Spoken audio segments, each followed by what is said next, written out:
Another day, another basketball stories na naman ang pagkikwentuhan natin.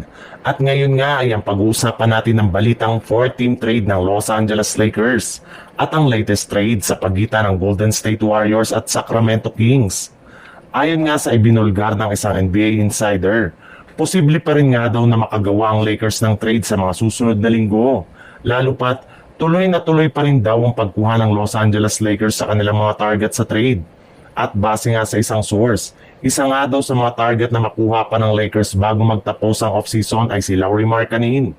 Ayon nga sa ibinulgar ng isang NBA insider, isa nga daw si Markkanen sa mga tinatarget nilang kunin para itandem kay Luka Doncic kapag tuluyan ang nagretiro o umalis sa team si LeBron James. At maaari nga daw po nila itong makuha mula sa Utah Jazz gamit si Rui Hachimura sa isang blockbuster trade.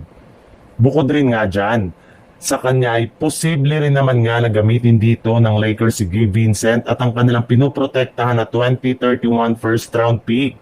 Kaya isa nga yan sa mga posibleng trade pa na magagawa ng Lakers bago pa man magtapos ang offseason. Kung sakali man nga ito ay gumana, ay maaari nga na gumawa na lang sila ng at least 4-team trade para lamang maisakatuparan nito ngayong offseason.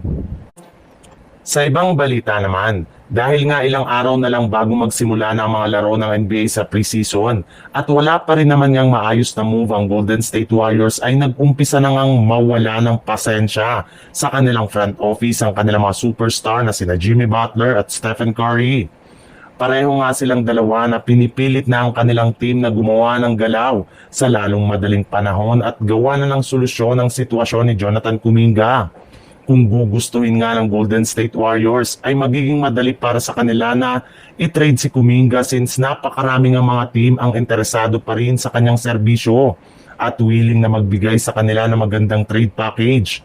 At isa nga dyan ay ang Sacramento Kings na pilit pa rin namang ino-offer sa Warriors si Malik Monk bilang kapalit ni Jonathan Kuminga. Nananatili pa rin naman nga daw kung interesado ang Kings sa kanyang serbisyo. Ang problema na lang nga po ngayon ay nasa mismong front office na ng Warriors since hindi nga nila alam kung ano ang kanilang gagawin sa kanilang batang player.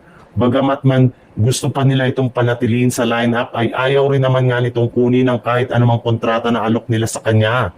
Kaya kapag hindi pa nga ito masolusyonan sa mga susunod na araw, ay posible nga na hindi siya makapaglaro sa simula ng season.